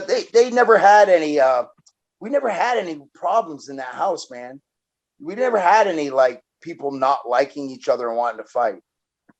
It was all bullshit. Like they were trying to get us to, they wanted us to, but none of us really cared for it. We just wanted to, you know, get in there and do the fights. Yeah. To Melvin's credit, he's about 21, 22 years old, and he's coming up on 45 fights at this time. I mean, guy's a road warrior. So you lose to Melvin by cut in the second round, and they're announcing that you worked with Pat Miletich, but you've got Jorge Gurgel in your corner. Yeah. Did you learn much ground at Miletich, or was it just more heavy sparring? No, so my time at Miletich was literally 2 weeks. That's it. That's all I did at Miletich. That's it. I did 2 weeks. So what I got introduced to there, then I went back home, started training with the guys that I was training with, which were no MMA guys.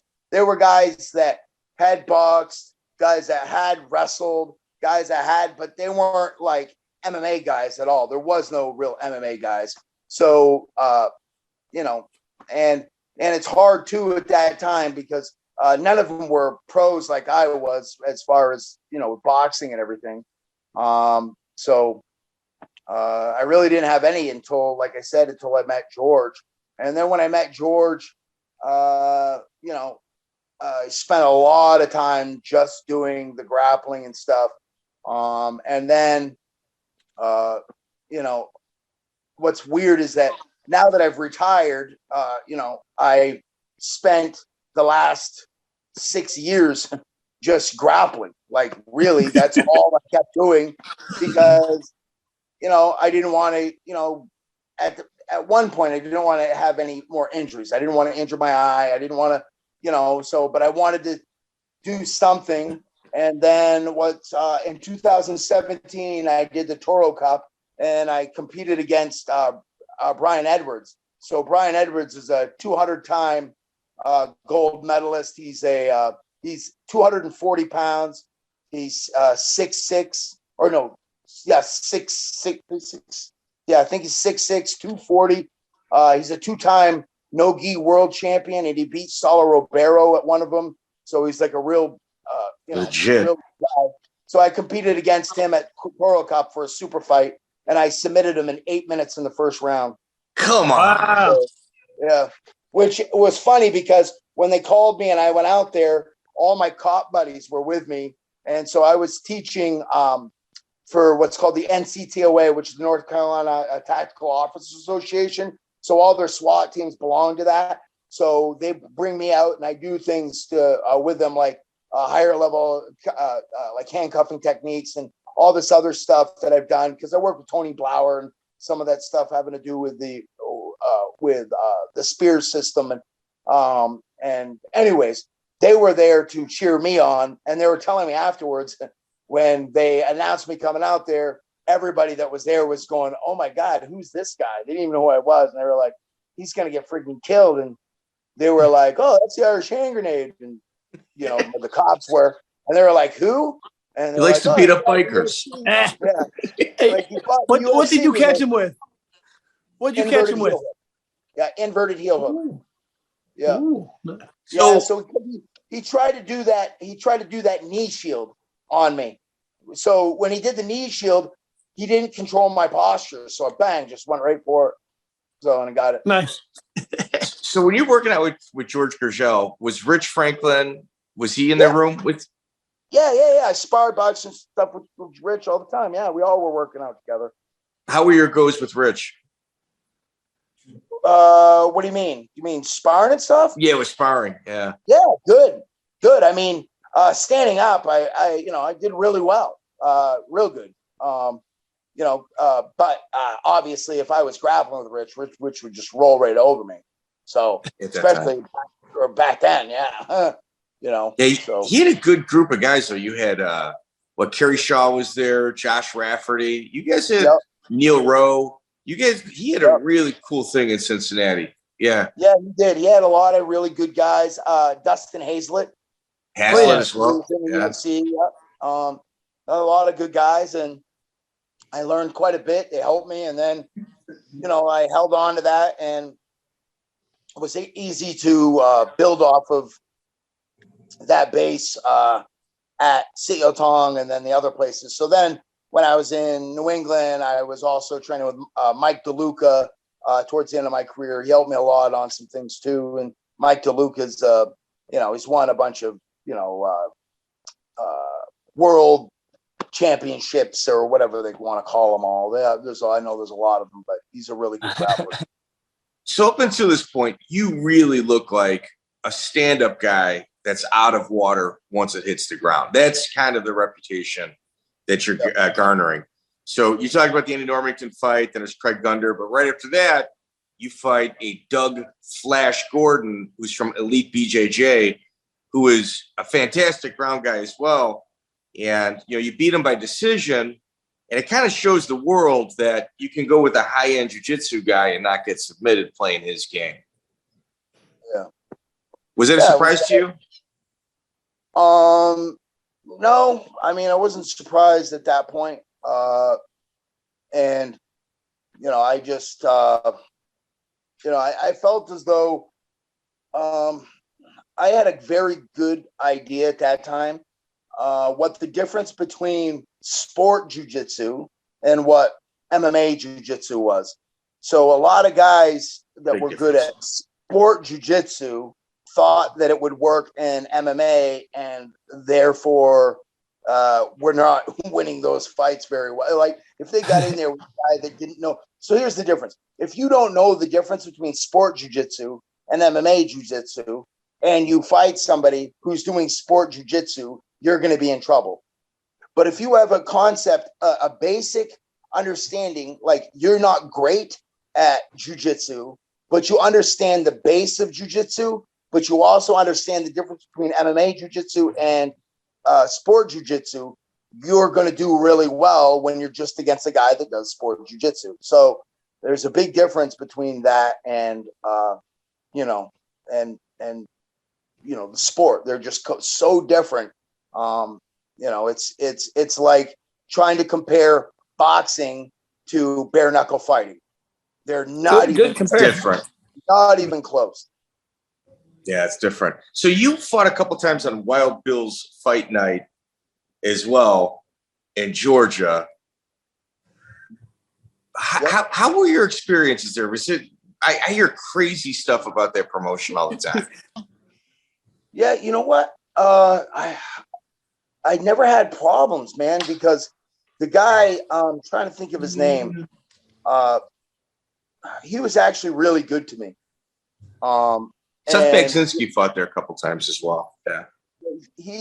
That guy was really good to me. Was his name Dan or I can't remember. I feel bad that I don't remember him because he treated me well and he was always a man of his word. And that's all I asked for, right? If somebody's upfront with me and says, hey, listen, this is what we're going to do. And we can argue back and forth over, what I should be paid or whatever. But once we sign those contracts and once that's done, then, just stick to your word. And the problem was back then, it was a lot of this verbal stuff or emails and all this. And then by the time, the fight happens, they're trying to tell you that ticket sales didn't go as well as they thought. So they're not going to be able to pay you. And I'm not going to hear that. Then the hammer comes out. What's that? Then the hammer comes out. Yeah, exactly. Yeah, man. So you got the call back to the UFC right after that against Forrest Petz, October 10th, 2006. That must have been somewhat of a relief for you. Yeah, it was awesome because what was funny is I was in that conversation and with Joe Silva. And Joe Silva was like, yeah, we're going to give you another shot. He goes, you ain't going to beat this kid. Like he was already being, Are you kidding? Yeah, you ain't going to beat this kid, but we'll give you another one after. And I think they were grooming him at that time because he's a tough guy. I remember him. Yeah, he had won 2 world, some kind of, other world tough man things or whatever. But he was 18 wins and only 2 losses. And I kind of watched some of his fights and everything that he had at that time. And he had a big, big left hook. And he had good, Greco kind of wrestling. He had a lot of good body throws and stuff like that. So, I just planned on, I knew he was going to want to probably clinch. So I worked on my clinch, but throwing elbows and dirty boxing and stuff like that from there. And just took it right at him and then wore him down and, got him out in the first round. Okay. You're missing so much, Marcus. Okay. I mean, as a fan, okay. I appreciate your rundown, but what you're missing is Forrest Petz lands a savage knee that opens up a cut on you that is so bad that had you not finished him in the closing seconds, right, I doubt they would have let you continue into the second round. Right. Yeah. Yeah. Both of my eyes had 2 cuts over both eyes. Yeah. It was horrible. And my nose too. So my nose, I had a cut and it stays. I still get the little scar right here on the bridge of my nose, but yeah, both eyes and the nose. And there was a pool of blood. It was you couldn't even see out of it when you were getting the guillotine. Yep. And that's right. My eyes were shut because my ocule were full of blood. Yeah. So DellaGrotte's in your corner. I couldn't even imagine because it's a crazy fight. Actually, DellaGrotte wasn't in my corner for that fight.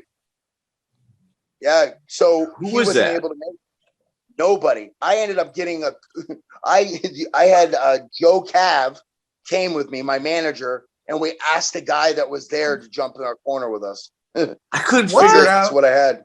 DellaGrotte's always wearing a hat, so I'm just like, well, it's a hatless guy. They mentioned DellaGrotte. It's got to be him. Oh wait, you know who we got? It wasn't DellaGrotte. It was Joe Cav, my manager, and Seth Petroselli. Seth Petroselli jumped in my corner. he happened to be there. He was just there, and he jumped in my corner and helped me. I think Petroselli was in your corner for your next fight against Shaun Carter. Oh, wait a minute. Maybe it was that. Yeah. No, you're right. So it was just the guy. There was a guy there. No, that's what it was. It was just a guy there that ended up helping me and 2 seconds. 2 seconds before the end of the round, Marcus gets the finish. Nice. Yeah. I mean, and you know, Forrest Petz, you know, to give him credit, one of the founding fathers of strong style, you know, a staple in mixed martial arts in Ohio as well. So from there you go, Shaun Carter, who is not an easy opponent for anybody. Right. Yeah. A keto and a Speedo. Yeah. A keto and a Speedo. That's what he used to say. Yeah. So he's 34-year-old Shaun Carter, 105 MMA fights. You had just had your first child at this time. At least that's what the UFC had said. And you're out there taking a, pardon me? That was wrong. I had my second child, my third child at that point, but okay. You just had a child. Did you just had a child then? I had my first child in 1990, and then my second one in 1993, and then my next one in the year 2000, and then the fourth one I had in 2006. Okay, so Shaun Carter. I mean, you obviously got a pregnant wife. You've got Brian Gasaway in Shoney's corner, and Petroselli and DellaGrotte in yours. You were really ready for the tricks of Shaun Carter. Like, you were very prepared for that fight. Was that Mark DellaGrotte reviewing video with you? Yes. Mark worked with me on that, and then I actually flew out to Cincinnati and trained with George too, for that one. And then from there, they give you Pete Spratt, and you're showing off your ground game at this point. Like, you're super comfortable on the ground. Yeah. It's not, I mean, not that it became. I mean, I was no Chris Lytle at that time, but I was. I was comfortable enough that if I was going against a guy like Pete Spratt, I was comfortable about going on the ground with Pete Spratt. Yeah. So 2 out of your last 3 fights, you win that by Achilles lock. Your BJJ game looks friggin' unstoppable. Like, it really is. It's like you got a guy that's like, you saw you in the Ultimate Fighter House. You're super raw. You know, you're not even there yet. And by the time you get up against Pete Spratt, you look like a high-end jiu-jitsu guy. Oh, I appreciate you saying that. I never felt like a high-end jiu-jitsu guy. I felt like kind of a guy that was like, if you slept on me, I was really dangerous in that. Right. I think a lot of people, like, this happens a lot right now. Like, I'll grapple with people and they'll always, I think you're a boxer. I'm not going to be as good as I am. So they kind of relax on that. And then after I've submitted them 3 or 4 times in a 5-minute round and it's over, they're like, holy shit, man. I'm like, what? And they're like, I can't believe, but I think it's because I do a lot of things that aren't from what I call the religion of jiu-jitsu, right? It's almost like it's like a cult with some people. So I break all those rules. So I just do things that I think work well for my style and how I do it. And I have some things that I would say are more tactical than they are based on technique, a lot of tricks and stuff like that. So, it just works well for me. Marcus, I feel like that's the best way of doing it. Like, I'm still a white belt. I've never went through the belt system in jiu-jitsu, and we've always just worked, fight-based. And I found the style that works for me. It's based 100% on my body style and what works. All I did is round after round after round of roll, and I think that's way better. I know what a jiu-jitsu guy is going to do before they do it. They start to move their hips here. Everybody does it the same way. Nobody does things the way I do because nobody's built like me. So the uniqueness of what you're doing is very important, and I think that's why it works well. 100% what you just said is how I describe it to other people. I tell everybody, if you go into a jiu-jitsu school, it's no different than going back into a karate school back in the 80s. When you see all those guys lined up and doing the 8-point blocking system and doing the lunge punches and the blocks and this, you're going to see the same thing in the jiu-jitsu schools. And once in a while, there's some guys that break out and they do things that they're seeing that look neat on YouTube or whatever. and they're doing it, though, around a bunch of guys that grapple exactly like them. So they can get success off those guys doing the YouTube moves or doing whatever they're doing because everybody's grappling the same way because they're all in the same cult. Mm-hmm. Whereas when you go with somebody who doesn't do anything that way, you get a street preacher. Right. It's very different. It's very different. So, and, I've had people like Tim Kennedy. I was in Europe with Tim Kennedy and Frank Trigg and a bunch of guys. And we're out there at a military base doing some stuff. And they were watching me rolling with all these different military guys. And afterwards, Tim Kennedy said to me, he goes, "Dude, you're a weirdo." And I was like, "What?" And he goes, "Oh, thanks." He's like, "Dude, the way you grapple," he goes, "you're like," and he said, "you're like breaking all the rules that I've ever heard that you shouldn't do this, you shouldn't do that. But when you're doing it, you're catching everybody and you're getting all these guys." Yeah. And I said, "Yeah," I go, "it's because when I would ask, I would say, why shouldn't you ever do this?"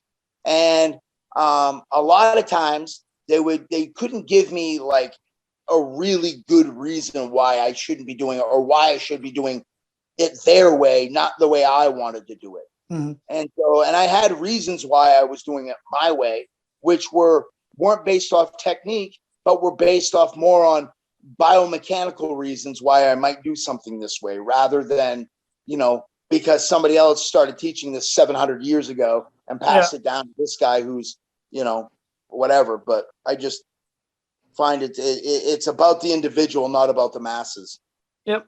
Well, one more thing there with that is another thing I noticed. I felt like with myself, a lot of people saw me as a stand-up guy too. So, all of a sudden you hit the ground, I think like, okay, I'm safe. They give a second to relax, and all of a sudden they're in a weird submission. Like, damn, what just happened? Like, they relax a little bit. And you can't be 100% prepared for everything. At least it's hard to. And they give that 1 second of relaxing, and then you jump on something. I think that's what you talked about earlier. You never felt high end back then, but you got to the ground, you're submitting Pete Spratt with good stuff because he was probably like, damn, I thought this guy was a stand-up guy. You know what I mean? It opens up your submission game a lot, I believe. Yeah, no, that's like what I was trying to say is like, like no different than, how I got that inverted heel hook on that guy is he got sloppy. Like, I think he thought that, hey. World champion. It's a world champion. He's sloppy. Right. Yeah, and got sloppy, right? And what I mean by getting sloppy is careless. Careless. That's what I should say. Careless because he took you for granted, thinking you're not on his level. I don't have to worry about this. Oh shit, I'm caught. Right. Yeah, I can get away with breaking a rule, which is, which will tell you have to, if you're holding somebody in any guard, especially using a knee shield, you have to control their posture somehow. The guy can't be free moving. And if I'm free moving and that leg's already sitting right there across me, I'm going to take that leg. Yeah. And, and I did. Because I did it so quick, but before I was hitting the ground and starting to roll with the leg, he was tapping. So, that's so like this match, actually, I'm going to real quick and we'll move forward. This match against Pete Spratt kind of opens up the door about Joe Silva. So in essence, I believe you and Pete Spratt are working out with DellaGrotte at the same time and are probably working out together. Why did he feel a need to make that fight? So I don't know how, but what happened is that Pete was coming in and our fights were on opposite ends at that time. So we didn't see each other at Sityodang. But when the fight was made, Mark DellaGrotte said to Pete, he said, "Hey, man, I can't work with you because Marcus was here before." And then I called Mark and I said, "Hey, Mark, don't worry about it, man. I don't want to put you in a bad situation where you're working my corner because it's not fair to Pete because, you're going to know stuff. So I'm going to do my whole camp with Jorge Gurgel." So I flew out to George and I just did my whole camp for that fight with Jorge Gurgel. And you had Duke Rufus in your corner. Let me think. Did I? Yeah. Yeah, you're right. I had Duke and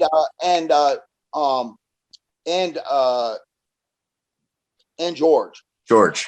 So did you go to Rufus as well? No, he just happened to be there. He was there, and he just joined George.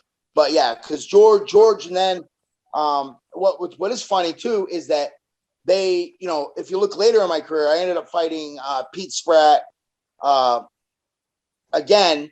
But in that one, I decided I was going to stand with him the whole time because I kept hearing that whole, how he took me down and did jiu-jitsu because I wasn't. So then I'm like, all right, I'll stand with you and I'll beat him standing. And then I stood with him and I beat him standing too. So that's wild. So after that, you you complete one of your live streams, man. You fight in Belfast, Ireland. Yeah. A little bit of controversy comes with that, though. With that ability, they made you change your nickname. Oh yeah. What? Right. Yeah. Because it was on the actual anniversary right around the same time that somebody from the IRA had lobbed a grenade into a crowd of people and took them all out. So they didn't want to announce me as the Irish hand grenade. So I told them he was like, what do you want them to, what do you want your name to be? And I said, Marcus Davis. That's it. Don't call me anything else. And then they called me the Celtic Warrior. And that bothered me because that was Collins's last. That was his nickname. I'm like, why would you even take, Collins's last, anyway. Famous boxer. Yeah. How about the Irish car bomb or something? That would have been better. Yeah. Okay, never mind. Maybe the soccer hooligan, I don't know. So with Jason Tan, Jason Tan was only 4-1, but he's from like the cage rage scene. They bring him over there, and he looked like he didn't fight to who he was, in my opinion. Like I think he just had the bright lights, big city, and was real timid. Right. Yeah. Yeah. He came out, and at the very beginning, he looked pretty loose. He threw some good kicks. He, high, and nothing landed or anything. I think he might have kicked my leg a couple of times. And then he threw a jab, and I slipped the jab. And as I came back, he was throwing his cross, but I slipped that and I threw a right hook because I'm left-handed. So that lead right hook and caught him on the chin and dropped him. So this is the first fight I've seen of yours that you haven't been bleeding in, too, I might add. Yeah, weird, huh? Yeah. Congratulations on that. I used to call me the Bangor Bleeder when I was living in Bangor, Maine. They used to call me the Bangor Bleeder, and it's another one they call, I can't remember. There was another horrific joke that everybody bled all the time. So there was a lot of pre-fight trash talk between the two of you as well. Which one? It was with Peter Tan, or Jason Tan. Jason Tan. I don't remember. The only one I remember there being trash talk mostly was Jess Liaudin. And then that guy and I almost got into a street fight after I knocked him out in the airport. Like we got into a big argument. Security came. That guy. Really? Yeah. Well, yeah. let me ask you though, because with the Tan fight, I mean, you're in Ireland. I know you're Irish. I mean, did you have a lot of? I want you to describe the fans over there because they're very different than American fans, and they're crazy. It was a little bit. It's a little bit different. So it wasn't like it was being in Dublin, Ireland. That's completely different. So people, if you don't understand, so people who wouldn't know the history, Ireland is basically cut in half. So Northern Ireland is owned and occupied by Britain, right? England owns that. They use the pound there. So the Southern Ireland has its own separate president, and they use the euro. So they don't even use the same money.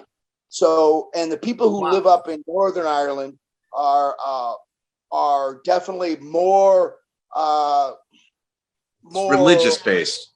Yeah, right. They're more of the Protestants and stuff that are falling more towards liking England, and where the southern end is completely opposite. You're talking more about Catholics, and there's some Protestants down, but definitely a lot of Catholics, and the thing having to do with they don't like if you're looking for people in the IRA, that's where they're going to come from, and they're going to end up there in Belfast. But yeah, it's interesting.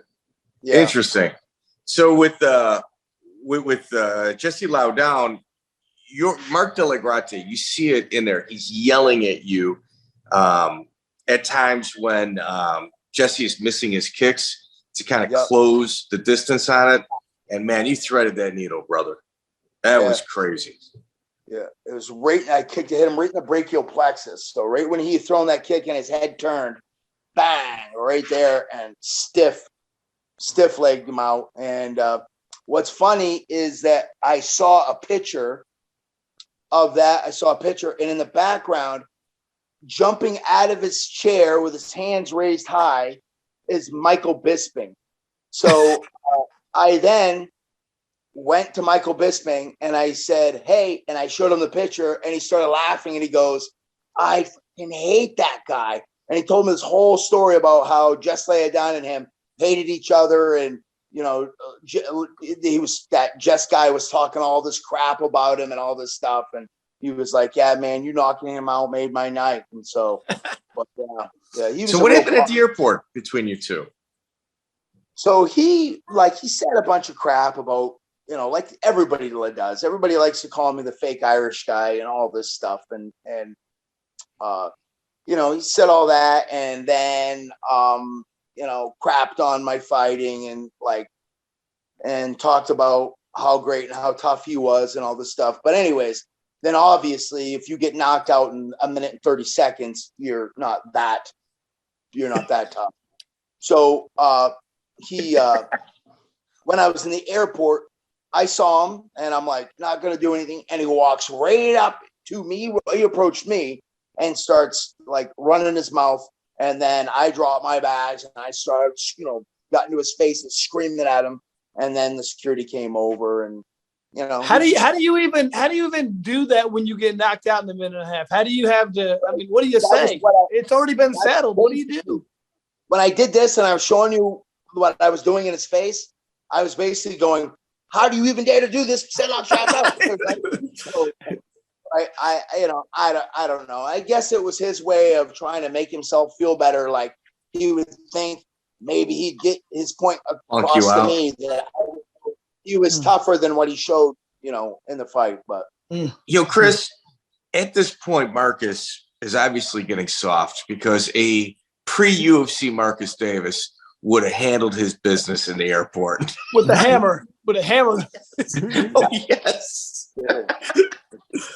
I told them I'm a carpenter. That's why I carry a hammer. Carpenter.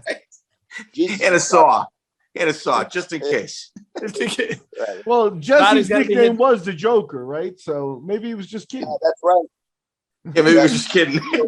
Yeah. One more fight, Marcus, and we'll open it up to some more questions. One fight before that, August 8, 2007, UFC 75, you had a fight of the night, and it was both people saying, "This is fight of the night. You probably want to tune into this," with a common opponent of Chris named Paul Taylor. Ooh. Yeah. That was a firefight, man. Yeah, tough kid, man. That kid's tough. And a nice guy too, really nice guy. And I watched his fight. He fought this Brazilian guy before me, and basically looked like he was kind of squirmy and hard to kind of wrestle with and stuff like that, and just chipped away on the Brazilian kid. And I think I don't remember if he actually stopped the kid or if he won by decision. I just don't remember. So I just, in my head, I said, I need to jump on him and just stay in punching range and just try to, light him up with my hands. And every time he throws a kick, I need to just close that gap and just try to overwhelm him And my plan was just to knock him out. As you know, that's what I went in there looking for. Until after I landed a combination and I hopped back, I thought I was safely out of range, so I dropped my hands just a little bit, and that came over the top and caught me right in the neck and dropped me. My legs just went like I was like, I'm falling. I don't know why. And my legs were rubbery, and I hit the ground. And luckily, I had Yves Levin as the referee, because he literally ran over, looked me right in the eyes, and went, "Oh, okay." So knew I was. That's good refereeing. Yeah. Yep. He was on his way to stopping. Oh. Yeah, he really was. Did you submit him then, or did you get on top? I can't remember. You submitted him then, didn't you? Yeah. So I ended up on bottom. He was, pounding on you a little bit, right? And then I ended up kind of starting to escape, and then we ended up against the cage. I grabbed his legs. I tried taking him down. Couldn't do it off the cage, and we kind of got tied up kind of weird, and he kind of just tripped and fell. And then I kind of stood up in his guard, rained down some punches, and then passed. Was in half guard, was punching him from half guard. Then I hopped out to side mount. Then I jumped into mount, started pounding him from mount. And then he buck, bridge, and roll to kind of bridge and roll me off. And as I was rolling under him, I rolled underneath, threw the leg over the head, and got the armbar. Okay. Yeah. Fight of the night. It's a 1-round war. Yeah. 100% fight of the night. It was fireworks. I remember that. It was. It's rare to get a first round fight of the night, but that was so entertaining, and it had to be done. That was the first time ever in the UFC that anybody double bonused. So I got fight of the night and submission. Nice. That was the one where they were telling everybody, "Hey, you can get 2 if you." Mark Stevenson. Yeah. Remember, I fought that dude afterwards, and he, like you said, he was tough as nails. I remember I'm fighting this guy, and in the third round, like early, we get this big exchange, and I'm giving everything I got. And I remember I hit him and I pushed him into the fence. I said, "Oh Jesus, I hope there's not much time left." I look back, and it's like 354, 353. I'm like, "Oh no, there's a whole round left." And I was like, I can't do it, man. It was so tiring, but that guy was tough, man. We got the fight of the night too, so he got some bonuses. The guy put on good fights. Yeah, tough kid. Just didn't seem to, they put him in with us like pretty quick. Yeah. I mean, yeah. And then when he fought that other kid, that's the other one that's like him. He lost that one kid that I ended up fighting too. Paul Kelly. Paul Kelly. So then he lost to Paul Kelly from ground and pound because Paul Kelly kept taking him down. He didn't stop him, but the whole fight, Paul Kelly kept him on his back and just chipped away. So he lost a lot of fights. And but then he dropped to 55, and one of his first opponents is Sam Stout. Like, they weren't doing him any favors, man. Who did he mess with? They didn't like him. Yeah, crazy. So I didn't know that he fought Sam Stout. Yeah. So Marcus, like, obviously you're a Boston, Maine guy. You have got deep ties, into the owners, or one of the owners, Dana White of the UFC. When you're making your UFC run, are you and Dana communicating, or is it just kind of still, we just kind of know each other, in passing? We're not really communicating. I mean, when we pass each other I would go to dinners with I'm not going with him. I'm going really with my manager who's invited. And so I'm just a tag along kind of, and all that. So I had there was nothing that was really tight. Dana had his own, thing. Yeah. Yeah. Friend and of I a don't friend. Same guy. Yeah. So that kind of like what Chris said, friends of a friend. That's cool. So when you were at Miletich Fighting Systems, they had a reputation. One, I mean, Chris, obviously legendary sparring. You guys have talked about that. They were also very cliquish. And if you weren't one of them, they made you pay. How was your dealings with Matt Hughes while there? So It's a loaded question. He went, you know what? That's kind of a hard thing to talk about for the fact of the reason why is because he's had a lot of negative stuff happening for him, right? Recently, an accident, some arrests, some stuff going on, some domestic stuff and everything. All I'm going to say is I never thought he was really a good guy or a good person.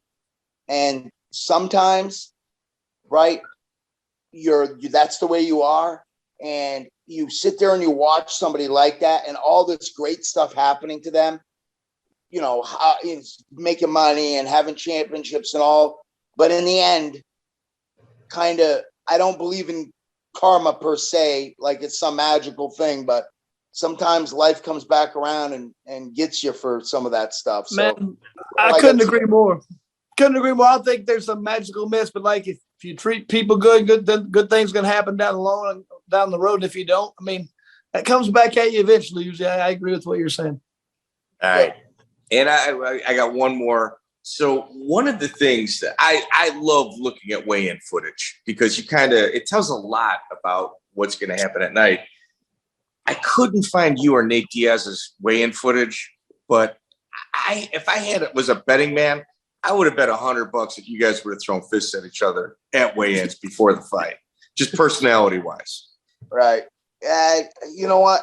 So I'm sure people probably have figured this stuff out, but the Diaz brothers, they're not bad guys. And it's the same thing. Like you know who comes off as like one of the biggest pricks ever and is like Phil Baroni. Like Phil Baroni's that way. Like you'll see Phil Baroni and you're like, and the way he talks and how bravado and how he acts and all that stuff. He's one of the nicest guys. Same thing with Nick and Nate. Like, and even though, you know, in the fight, he gave me the finger and that's his stick. And then when we were at the weigh-ins, you know, he makes that face and that pouty face and stuff and gets his hand in my face and giving everybody the bird and everything. We've been friends. Like I've had no problems with Nick or Nate. Like, and I kind of can, because I'm also older than both of them. And I can kind of see me as a younger guy kind of in those guys too. So I can kind of understand that. But we never had any, like there was no problems. Like the thing I always tell people about Nick and Nate, it's like, dude, they don't like phony people. If you're just a real fighter or there for the right reason, a hardcore dude, they respect the hell out of you. They might them. If they think you're a fake ass person, they're gonna let it. They ain't gonna like you, man. But if you're like just a real dude, like a real fighter, they respect you. Yeah, I think that's pretty accurate because I don't know.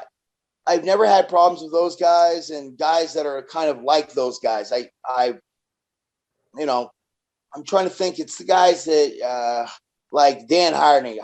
When you friggin' submitted him, I was screaming and hollering. I was so happy, man. Oh, my wife and everything going crazy. He's one of those guys. Like he and I squashed it. Like I've talked to him since then, but he's doing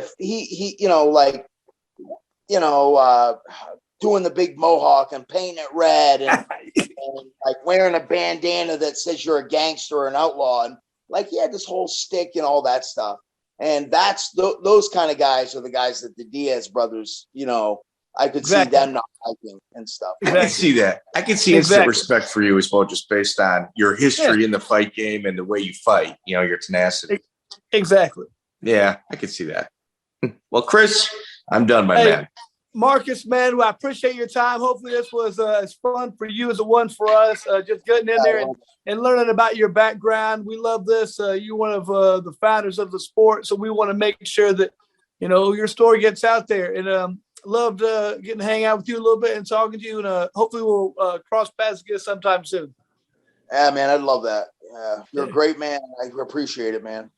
Thank you, brother. Appreciate it. Thanks. Take care, Marcus. All right.